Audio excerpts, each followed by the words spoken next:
RSS BJP VHP அலறப்படுற மாதிரி இந்தியாவினுடைய உச்சநீதிமன்றத்தினுடைய தலைமை நீதிபதி ஜஸ்டிஸ் சஞ்சீவ் கண்ணா டிசம்பர் 12 வர வியாழக்கிழமை மத்தியானம் 2 மணிக்கு மிக முக்கியமான ஒரு தீர்ப்பு கொடுக்கப்படும் அப்படின்னு சொல்லி உறுதியா சொல்லியிருக்காரு. ஏன் சஞ்சீவ் கண்ணா இந்த விஷயத்துல திடீர்னு அதிரடியா இறங்கியிருக்காரு? அவர் 3 மாநிலத்துல இது மாதிரி 18 வழக்குகள் குறித்து ஒரு மிக முக்கியமான விஷயத்தை அவருடைய தீர்ப்புல கோட் பண்ணியிருக்காரு. அந்த 18 வழக்குகள் என்னென்ன?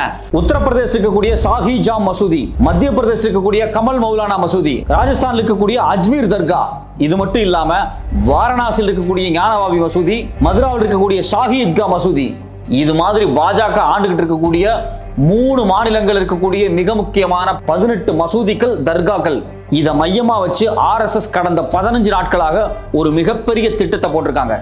ஏன் திடீர்னு இந்த மாநிலத்தில் இது மாதிரி மசூதிகளையும் தர்காக்களையும் இந்த மாதத்தில் டார்கெட் பண்றாங்க? இதுக்கு பின்னாடி RSS திட்டம் என்ன? அடுத்தடுத்து இந்தியா சந்திக்க போகும் ஆபத்துக்கள் என்னென்ன? 40,000 மசூதிகளை இந்த பாஜக RSS VHP குறி வச்சிருக்கு. அதுல 3 முக்கியமான மசூதி நீங்க எங்கள்கிட்ட கொடுத்துட்டீங்கன்னா பேலன்ஸ் நாங்க விடுறோம் அப்படின்னு சுப்பிரமணிய சாமி ஓப்பனாக பத்திரிகையில பேட்டி கொடுக்கிறார். RSS அமைப்பினுடைய துணை அமைப்பா இருக்கக்கூடிய ஸ்ரீராம் சேனா அமைப்பினுடைய தலைவர் பிரமோத் முத்தலிக் நேரடியாகவே இந்தியா டுடே பத்திரிகை முன்னாடி பேசுறாரு. 30,000 மசூதிகளுக்கு கீழே 30,000 கோயில்களை நாங்க திரும்பி எடுக்க போறோம் அப்படின்னு நேரடியாகவே சொல்றாரு. இது மட்டும் இல்லாம கர்நாடகாவினுடைய பாஜகவினுடைய முக்கியமான தலைவர் ES ஈஸ்வரப்பா 36,000 இந்து கோயில்களை நாங்க திருப்பி எடுக்க போறோம் அப்படிங்கிறாங்க. 30,000, 36,000, 40,000, இது மாதிரி 40,000 கோயில்களுக்கு மேல இருக்கக்கூடிய மசூதிகள் என்னென்ன? இதை மையமா வச்சு அடுத்த 15 ஆண்டுகளுக்கு RSS திட்டம் என்ன? ஏன் திடீர்னு இந்த தலைவர்கள்லாம் இது குறித்து தொடர்ச்சியா பேசுறாங்க? சப்ரங் அப்படிங்கக்கூடிய மிக முக்கியமான பத்திரிகை VHP அமைப்பு, அதாவது RSS துணை அமைப்பா இருக்கக்கூடிய VHP குறி வச்சிருக்கக்கூடிய 30,000 மசூதிகளுடைய பட்டியலை வெளியிட்டிருக்காங்க. இதுல ஏறத்தாழ 175 மசூதிகள் தமிழ்நாட்டில் இருக்கு. இந்த தமிழ்நாட்டில் கூடிய மசூதிகள் குறித்து 9 பக்க அறிக்கையை வெளியிட்டிருக்காங்க. இந்த அறிக்கை வெளியிட்டதுக்கு பின்னாடி இருக்கக்கூடிய அஜெண்டா என்னென்ன? தமிழ்நாட்டை மையமா வச்சு இந்த RSS BJP VHP என்ன திட்டத்தை போட்டு வச்சிருக்காங்க?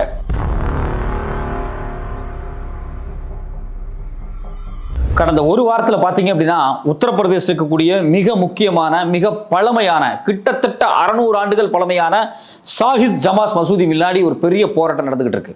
அந்த மசூதி பார்த்தீங்கன்னா ஒரு ஹரி மந்திருக்கு மேலே கட்டப்பட்டிருக்கு. அதாவது ஹிந்துத்துவா தரப்புலேருந்து என்ன சொல்றாங்க அப்படின்னா, ஏற்கனவே அங்கே ஒரு கோயில் இருந்துச்சு, அந்த கோயிலை இடிச்சிட்டு தான் பாபர் காலத்தில் இந்த மசூதியை கட்டியிருக்காங்க அப்படின்னு சொல்லி ஒரு பிரச்சனையை ஆரம்பிச்சிருக்காங்க. இந்த பிரச்சனை இன்னைக்கு நேற்று ஆரம்பிக்கல, காந்தி கொலைக்கு முன்னாடியே இந்த பிரச்சனை குறித்து சில விஷயங்கள் பேசப்பட்டிருக்கு. அதாவது குறிப்பாக உத்தரப்பிரதேசம், ராஜஸ்தான், மத்திய பிரதேசம், பீகார், இது மாதிரியான பல பாஜக ஆண்டுட்டு இருக்கக்கூடிய மாநிலங்கள் இருக்கு இல்லையா, இந்த மாநிலங்களுக்கு கூடிய பல மசூதிகளுக்கு எல்லாமே கோயிலை இடிச்சுட்டு தான் கட்டியிருக்காங்க அப்படிங்கிறத கடந்த காலங்களிலேயே இந்துத்துவா, RSS, ஸ்ரீராம் சேனா, பஜ்ரங் தள், இது மாதிரியான அமைப்புகள் நிறைய பிரச்சாரங்களை தொடர்ச்சியாக களத்தில் பண்ணியிருக்காங்க. அதனுடைய ஒரு வெளிப்பாடு தான் பாபர் மசூதியை இடிச்சிட்டு இப்போ ராமர் கோயில் கட்டினது. இது ஏதோ பாபர் மசூதியோட நிற்கல, அடுத்தடுத்த மசூதிகள், குறிப்பாக 500 ஆண்டுகள் 600 ஆண்டுகள் பழமையான மசூதிகள், மிக முக்கியமான இஸ்லாமிய குருக்கள், அதாவது சூஃபி ஞானிகள் இருக்காங்க இல்லையா, அந்த சூஃபி ஞானிகளுக்கான தர்காக்கள், இது எல்லாமே இந்து கோயில்களுக்கு மேலே தான் இருக்குன்னு சொல்லி தொடர்ச்சியாக பழைய எல்லா பிரச்சனைகளையும் தொகுத்து கடந்த வாரங்களில் ஒரு மிகப்பெரிய உரையாடல் நிகழ்ந்துகிட்டு இருக்கு. அதுல முதல்ல குறிவிக்கப்பட்டது ஞானபாபி மசூதி. இது பார்த்தீங்கன்னா கடந்த 2022 இருந்தே இந்த மசூதி கீழே ஒரு சிவலிங்கம் இருக்கு. அதாவது இந்த மசூதி இருக்கக்கூடிய கேம்பஸ்ல ஒரு சிவலிங்கம் இருக்கு. இந்த சிவலிங்கத்தை வழிபடுறதுக்கு எங்களுக்கு உரிமை வேணும். அது மட்டும் இல்லாமல் அங்க இருக்கக்கூடிய மசூதிகளுடைய சுவர்கள் இருக்கு பார்த்தீங்களா, இந்த சுவர்ல எல்லாத்துலயுமே சில முக்கியமான கடவுள்களுடைய உருவங்கள் பொறிக்கப்பட்டிருக்கு. இதை எங்களுக்கு வழிபடுறதுக்கு அனுமதி கொடுங்க அப்படின்னு சொல்லி கோர்ட்ல போய் கேஸ் போட்டாங்க. யார் அப்படின்னா இந்த இந்துத்துவ அமைப்புகள்.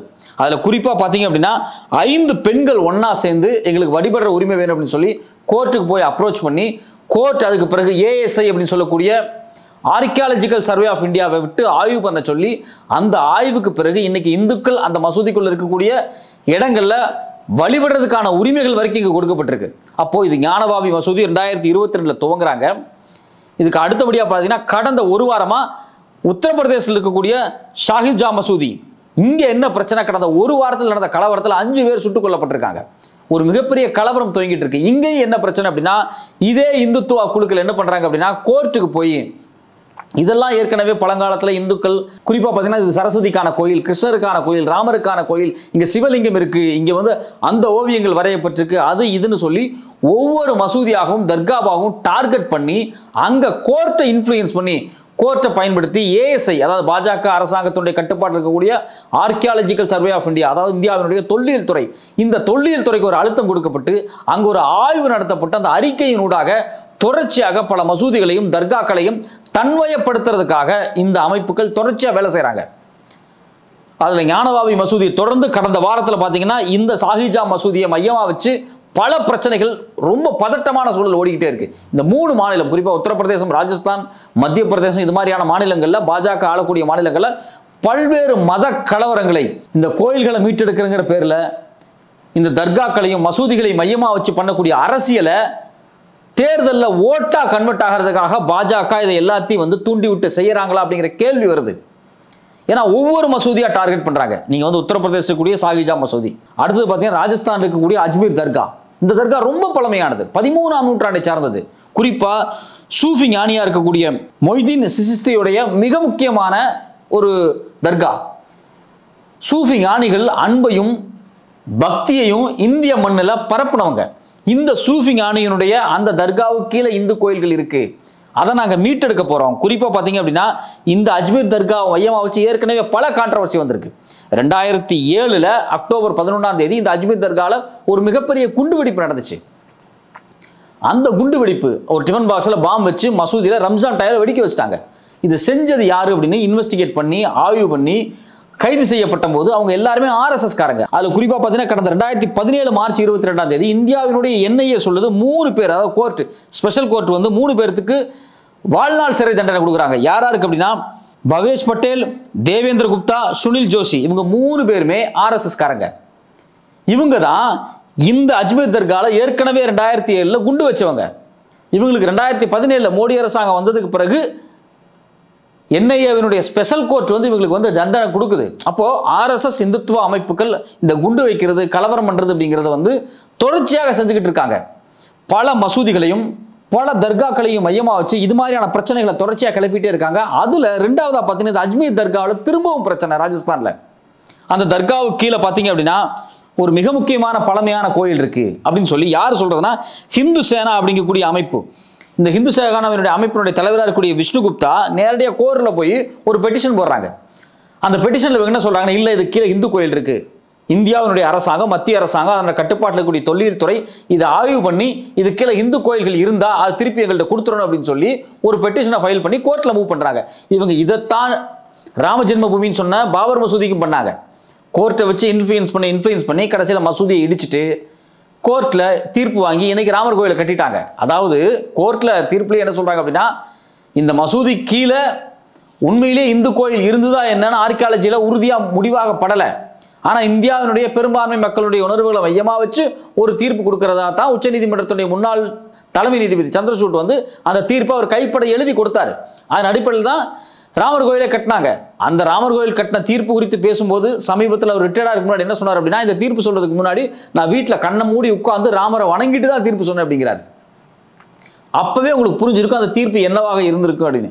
இப்போ நான் என்ன சொல்றேன், உச்சநீதிமன்றத்தினுடைய தலைமை நீதிபதி அவர் ஒரு பிராமண சமூகத்திலிருந்து வந்தவர், அவர் ஒரு இந்து, நான் வந்து உட்காந்து கடவுளை வணங்கிட்டு அதுக்கப்புறம் தீர்ப்பு சொன்னேன் அப்படின்னு சொல்றாரு. இதே அந்த இடத்துல ஒரு இஸ்லாமியரோ ஒரு கிறிஸ்தவரோ ஒரு பௌத்த சமயத்தை சார்ந்தவரோ ஒருத்தர் தலைமை நீதிபதியாக இருந்து நான் அல்லாவை வணங்கிட்டு கிறிஸ்தவரை வணங்கிட்டு தீர்ப்பு சொன்னேன்னு சொன்னா இந்த இந்தியாவில் எது மாதிரியான பதட்டமும் கலவரம் ஏற்பட்டிருக்கும். உண்மையிலே அந்த தீர்ப்பை இவங்க ஏற்றுக்குவாங்களா? ஆனால் நான் வந்து ராமனை கும்பிட்டேன், கடவுளை கும்பிட்டுட்டு தான் அந்த தீர்ப்பு சொன்னேன் அப்படின்னு சொன்னா சந்திரசூட்டை மிகப்பெரிய உச்சநீதிமன்றத்தினுடைய நீதிபதியாக கொண்டாடி அவருக்கு ரிட்டையர்மெண்ட் எல்லாம் கொடுத்தாங்க. ஸோ அப்போ ஏற்கனவே ராமர் கோயில் பேட்டர்னை தான் ஞானவாபி மசூதிக்கு பண்ணாங்க. ஞானவாபி மசூதி உத்தரப்பிரதேசம் தான் இருக்கு, அதையும் கோர்ட் வச்சு தான் அப்ரோச் பண்ணாங்க. உள்ள சிவலிங்கம் இருக்கு அப்படின்னு சொல்லி ஒரு ஃபவுண்டைனை மையமாக வச்சு ஒரு பிரச்சனையை கிளப்பி இன்னைக்கு அதில் வழிபடுற உரிமையை அங்கே இருக்கக்கூடிய இந்துத்துவ அமைப்புகள் வாங்கிட்டாங்க. இப்போ அடுத்தது அங்கே சாஹிஜான் மசூதி ராஜஸ்தானில் பார்த்தீங்க அப்படின்னா இந்த அஜ்மீர் தர்காக்குள்ள போய் வழிபடுறதுக்கான உரிமைகளை கோர்ட் மூலியமாக பெட்டிஷன் கொடுத்து விஷ்ணுகுப்தா அப்படிங்கக்கூடிய ஹிந்து சேனா தலைவர் வந்து அதுக்கும் அப்ரூவலை வாங்கி இன்னைக்கு அதையும் மூவ் பண்ணிக்கிட்டு இருக்காங்க. இது இதோட முடியல. இது மட்டும் இல்லாமல் பார்த்தீங்க அப்படின்னா கமல் மௌலானா மசூதி அப்படின்னு ஒரு மிக முக்கியமான மசூதி வந்து மத்திய பிரதேசத்தில் இருக்கு. இந்த மசூதியுமே கிட்டத்தட்ட 14ஆம் நூற்றாண்டை சார்ந்த மசூதி. இங்கே அவங்க என்ன சொல்றாங்கன்னா, இது வந்து சரஸ்வதிக்கான கோயில், இது இங்கே சரஸ்வதியினுடைய கோயில் இருக்குது அப்படின்னு சொல்லி மத்திய அரசாங்கத்துக்கு ஒரு அழுத்தத்தை கொடுத்து கோர்ட்டில் போய் இந்தூர் நீதிமன்றத்தில் ஒரு வழக்கை பதிவு செஞ்சு அதனூடாக ஏஎஸ்ஐக்கு ஒரு ப்ரெஷர் போய் இன்னைக்கு தொல்லியல் துறை உட்கார்ந்து அங்கே அதை ஆய்வு பண்ணி அங்கே வந்து ஏதோ கோயில் டைப்பாக சில விஷயங்கள்லாம் இருக்குது, அங்கே வழிபடுறதுக்கு உரிமை கொடுக்கணும் அப்படின்னு சொல்லி அங்கேயும் சில பதட்டத்தை கிரியேட் பண்ணிகிட்டே இருக்காங்க. அப்போ தொடர்ச்சியாக பார்த்தீங்க அப்படின்னா பாஜக ஆண்டுகிட்டு இருக்கக்கூடிய மிக முக்கியமான மாநிலங்கள் எல்லாத்துலேயுமே இது மாதிரி ஒரு மசூதியை மையமாக வச்சு தர்காவை மையமாக வச்சு வழிபடுறதுக்கான உரிமைன்னு சொல்லி முதல்ல கோர்ட்டை அப்ரோச் பண்ணி, அதாவது முதல்ல மக்களை திரட்டிட்டு போய் ஆர்எஸ்எஸ்னுடைய துணை அமைப்புகள் கோர்ட்டில் ஒரு கேஸை ஃபைல் பண்ணி அதனூடாக ஒரு சென்சிட்டிவிட்டியை கிரியேட் பண்ணி தொல்லியல் துறையை உள்ள வர வச்சு அவங்க ஆய்வில் இதுக்கு கீழே அந்த கட்டடம் இருந்துச்சு, அதுக்கு கீழே இந்த கட்டடம் இருந்துச்சுன்னு ஏதோ ஒரு ரிப்போர்ட்டை வர வச்சு அதன் அடிப்படையில் இவங்க என்ன பண்ணுறாங்க அப்படின்னா மசூதிக்குள்ளேயும் தர்காக்குள்ளேயும் முதல் கட்டமாக வழிபடுறதுக்கு போக ஆரம்பிக்கிறாங்க. இதே தான் ராமர் விஷயத்தில் நடந்துச்சு. என்ன நடந்துச்சு? 1949 திடீர்னு ஒரு நாள் நைட்டு டிசம்பர் 22 இவங்க என்ன பண்ணுறாங்க அப்படின்னா பாலராமர் சிலையை கொண்டு பாபர் மசூதிகளை வச்சுட்டு வந்துட்டாங்க. வச்சுட்டு வந்து ஒரு பெரிய பதட்டத்தை கிரியேட் பண்ண உடனே கவர்மெண்ட் அன்னைக்கு ஒட்டுமொத்தமாக மசூதியை மூடிட்டாங்க. உள்ள வச்ச ராமர் சிலையும் நீக்கப்படலை. என்ன சொன்னாங்க? ராமர் தன்னால் உள்ள வந்துட்டார் அப்படின்னு சொல்லி இந்த இந்துத்துவ அமைப்புகள் தொடர்ச்சியாக மக்கள்கிட்ட பிரச்சாரம் பண்ணி எல்லாரும் ராமரை வழிபடுறதுக்கு வாங்கன்னு சொல்லி அந்த பாபர் மசூதி இருக்கிற இடத்துக்கு மக்களை தொடர்ச்சியாக கூச்சிக்கிட்டே இருந்தாங்க. அதுக்கு பிறகு 90களில் ரத யாத்திரை நடத்தி மிகப்பெரிய ஆதரவு கிரியேட் பண்ணி அந்த மசூதியை ஒரு நாள் இடிச்சாங்க. 92 அந்த மசூதி இடிக்கப்பட்டதுக்கு பிறகு இப்போ அதே இடத்துல ராமர் கோயிலை கட்டிட்டாங்க. அப்போ என்ன பண்றாங்க அப்படின்னா முதல்ல ஆர்எஸ்எஸ் துணை அமைப்புகளை வச்சு ஒரு பிரச்சாரத்தை பண்ணி மக்களை ஒரு இடத்துல குவிச்சு அதுக்கு பிறகு கோர்ட்டுக்கு போய் கோர்ட் ஒரு வழக்கை போட்டு அரசாங்கத்துக்கு நெருக்கடி கொடுத்து தொல்லியல் துறையை உள்ள வர வச்சு இது மாதிரி தொடர்ச்சியாக ஒரே பேட்டர்ன்ல இந்தியாவில் இருக்கக்கூடிய பல மசூதிகளையும் தர்காக்களையும் இவங்க தொடர்ச்சியாக டார்கெட் பண்ணிட்டு இருக்காங்க அப்படிங்கிறதான் கடந்த 10 ஆண்டுகளில் நமக்கு கிடைச்சிருக்கக்கூடிய மிக முக்கியமான ஒரு வரலாற்று செய்தியா இருக்கு. தொடர்ச்சியாக இது மாதிரியான பிரச்சனைகள் 30-40 ஆண்டுகளாக இருந்தாலும் 2014 மோடி வந்ததுக்கு பிறகு இது மாதிரியான வழக்குகள் தொழில் துறையினுடைய இன்ஃப்ளூயன்ஸ் ரொம்ப அதிகமாக இருக்கு. இது இத்தோட நினைச்சானா நிக்கல.